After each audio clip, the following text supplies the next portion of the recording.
السلام علیکم ورحمۃ اللہ تعالیٰ وبرکاتہ۔ محترم ناظرین اور سامعین، آئیے آپ کو مسجد امام حسین کی زیارت کراتے ہیں۔ یہ مسجد امام حسین کے ابتدائی درجے کا حصہ ہے، یا یوں کہہ لیجئے کہ جیسے ہی مسجد میں داخل ہوتے ہیں ابتدا میں یہ آپ کو نظر آئے گا، جس میں نقش و نگار ہے دروازے پر، مین گیٹ پر، اور ابتدا ہی میں وہاں کے رئیس یعنی پریزیڈنٹ عبدالفتاح السیسی کے نام کا ایک پتھر لگا ہوا ہے، اور یہ وہ مقام ہے یا وہ دروازہ ہے سیدنا امام حسین کے مسجد کے اندر ہی، روضے کے اندر ہی، جہاں پر سرکار کے کچھ تبرکات رکھے ہوئے ہیں، اور یہ آپ مسجد امام حسین ملاحظہ کر رہے ہیں۔ دیکھ سکتے ہیں آپ کی کتنی عالی شان، کتنی زبردست یہ مسجد ہے، ہر طرف لائٹنگ اور ایک پرلطف نظارہ ہوتا ہے جو زائرین کو اپنی طرف کھینچتا ہے۔ یہاں سے مسجد امام حسین کے اندر ہی ایک دروازہ لگا ہوا ہے جو سیدنا امام حسین رضی اللہ تعالی عنہ کے دروازے کے نام سے جانا جاتا ہے، اور اسی دروازے سے سیدنا امام حسین علیہ مقام کے روضہ انور کی زیارت کی جاتی ہے۔ یہاں سے ہم دروازے سے مسجد امام حسین کے اس دروازے سے سیدنا امام حسین کے روضے پہ پہنچتے ہیں۔ یہ روضے کا منظر ہے، آپ ملاحظہ کر سکتے ہیں اور دیکھ سکتے ہیں کہ رب تبارک و تعالیٰ نے ان نفوس قدسیہ کو دنیا بھی کتنی عزت عطا فرمائی ہے۔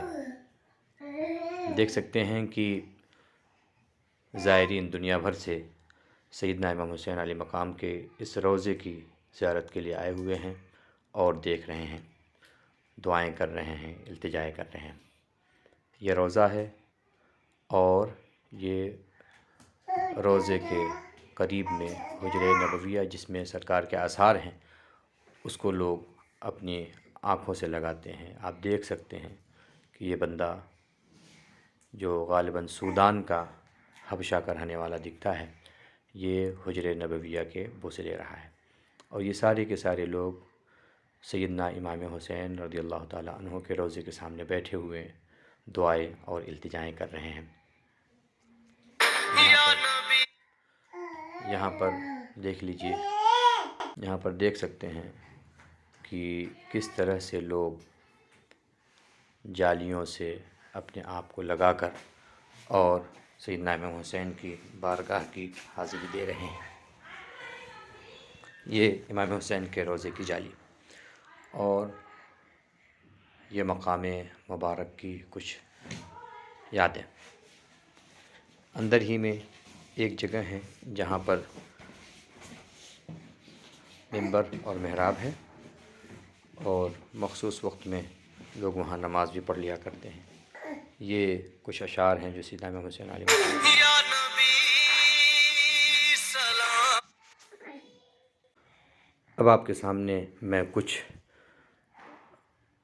روایتیں اور امام حسین کے حوالے سے کچھ باتیں تقریر کی صورت میں پیش کر رہا ہوں، اس کو سماعت کریں اور مجھ ناچیز کو بھی اپنی دعاؤں میں یاد رکھیں، اور یہ منظر دیکھ کر یہ دعا کریں کہ ہم سبوں کو رب تبارک و تعالیٰ سیدنا امام حسین علیہ مقام کے روضہ منور کی بار بار زیارت اور حاضری کی شرف سے نوازے۔ السلام علیکم ورحمۃ اللہ وبرکاتہ۔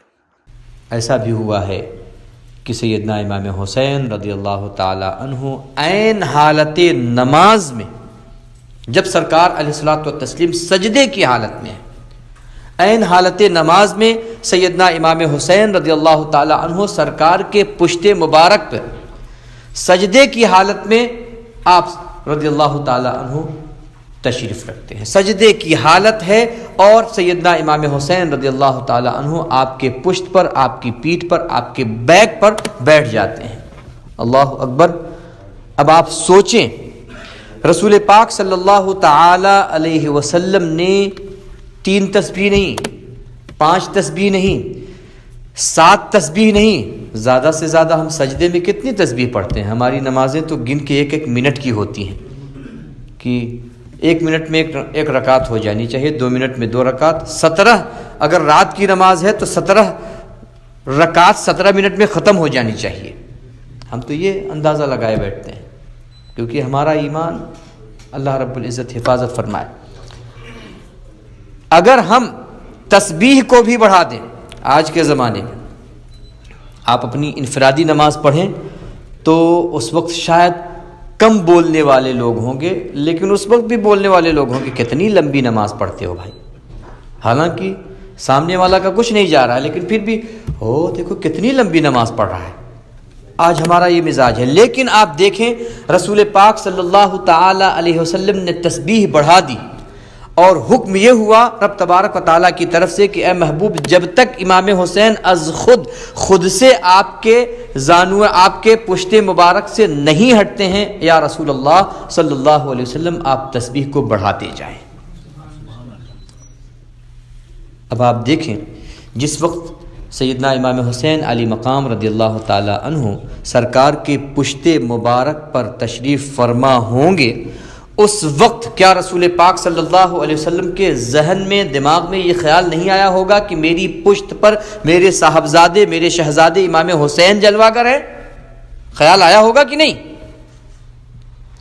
رسول پاک صلی اللہ علیہ وسلم کی نماز میں اگر امام حسین کا خیال آئے تو نماز کو مقبول قرار دیا جائے، اور اگر امتی کی نماز میں رسول پاک صلی اللہ علیہ وسلم کا خیال آئے تو اس نماز کو مردود قرار دیا جائے۔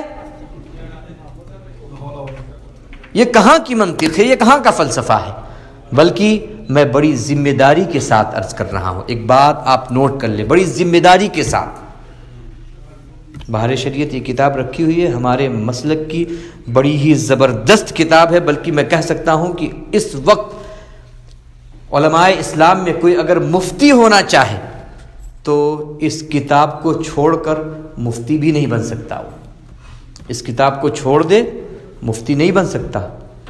اس کتاب کے آپ پیج پہ جائیں اور دیکھیں انہوں نے کیا لکھا ہے۔ انہوں نے اپنے گھر کی بات نہیں رکھی ہے، بلکہ رسول پاک صلی اللہ علیہ وسلم کی محبت کی بات رکھی ہے، اور ارشاد فرمایا ہے کہ جب نماز میں بندہ التحیات پڑھے اور الصلاۃ علیک ایھا النبی کہے تو وہاں النبی کہنے پر رسول پاک صلی اللہ علیہ وسلم کو خیال کرے۔ رسول پاک صلی اللہ علیہ وسلم کا خیال کرنا نماز میں التحیات کے وقت انہوں نے واجب لکھا۔ اب آپ دیکھیں رسول پاک صلی اللہ علیہ وسلم کا خیال نماز میں کرنا یہ واجب ہے، یہ علماء نے لکھا ہے۔ اور حالت یہ ہے کہ اگر ہم رسول پاک صلی اللہ علیہ وسلم کا خیال نماز میں لاتے ہیں تو ایک بندہ کھڑا ہو کے کہتا ہے کہ نماز فاسد ہوگی۔ صحیح ہے، نماز فاسد ہوئی، لیکن ہماری نہیں، اس کی جو اس طرح کا نظریہ رکھتا ہے۔ ہماری تو نماز اس وقت تک نماز ہوتی ہی نہیں جب تک ہم رسول پاک صلی اللہ علیہ وسلم کو اپنی نماز میں یاد نہیں کرتے۔ رسول پاک صلی اللہ علیہ وسلم نے سیدنا امام حسین رضی اللہ تعالی عنہ کے لیے تسبیح بڑھائی، ایک تسبیح، دو تسبیح، 3، 10، 20، 30، 40